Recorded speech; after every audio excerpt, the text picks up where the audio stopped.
रामकृष्ण हरी माऊली. तर आज मनपा शाळा फुरसुंगी येथे आषाढी एकादशी निमित्ताने पालखी सोहळ्याचे आयोजित करण्यात आले. तर या पालखी सोहळ्या निमित्ताने मी तुम्हाला वारीचे महत्त्व सांगण्याचा प्रयत्न करत आहे. तर वारी म्हणजेच काय? नित्यनेमाने नियोजित वेळेत एका ठिकाणाहून दुसऱ्या ठिकाणी ये जा करणे म्हणजे वारी. आणि वारी म्हणजेच उपासना, एखाद्या भक्ताने केलेली देवाची आराधना, आणि ही आराधना करणारे लोक म्हणजेच वारकरी होय. तर मंडळी, जसं की पावसाच्या पहिल्या थेंबापासून महाराष्ट्राला कशाचे वेध असेल तर ते या आषाढी एकादशीच्या वारीचे. आणि तमाम महाराष्ट्रातील वारकरी शेतकरी वर्ग या वारीसाठी आवर्जून निघतात.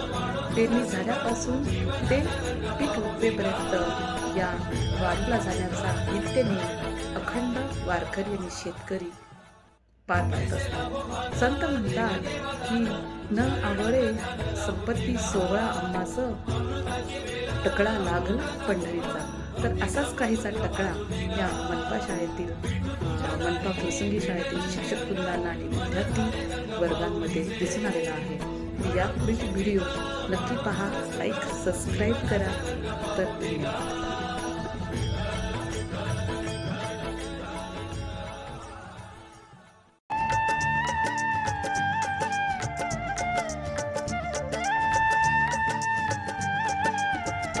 विठ्ठल नामाची शाळा भरली, विठ्ठल नामाची शाळा भरली, शाळा शिकताना तान भूक हरली.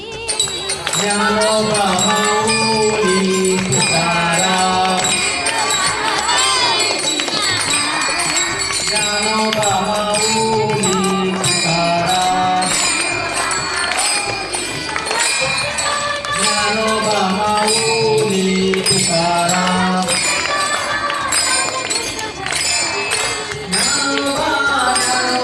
ज्ञानोबा माऊली, ज्ञानोबा माऊली तुकाराम, ज्ञानोबा माऊली तुकाराम.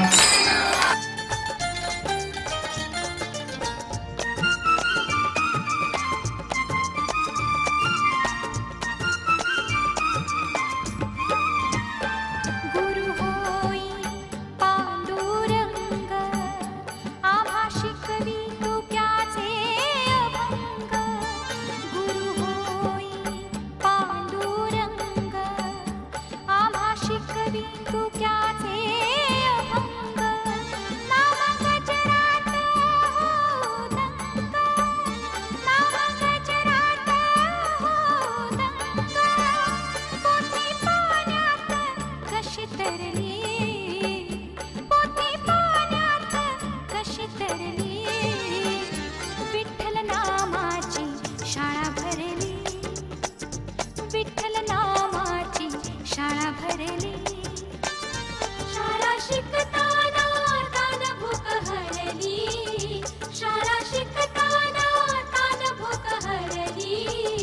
विठ्ठल नामाची शाळा भरली, विठ्ठल नामाची शाळा भरली.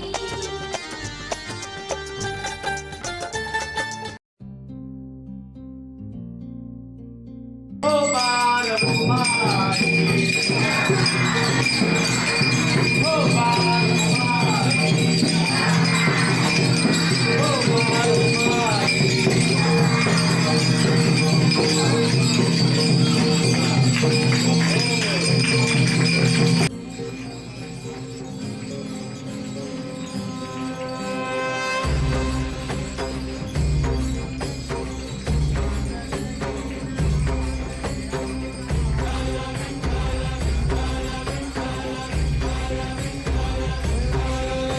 उल्हासात आली तुझ्या लेकरांची अलंकापुरी आज भारावरी.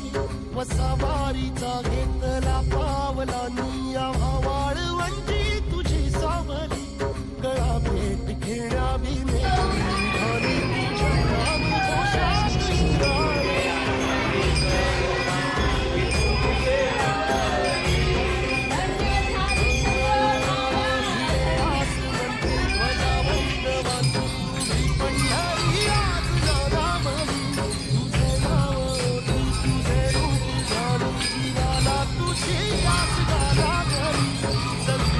साऱ्या जगाचा परिपालक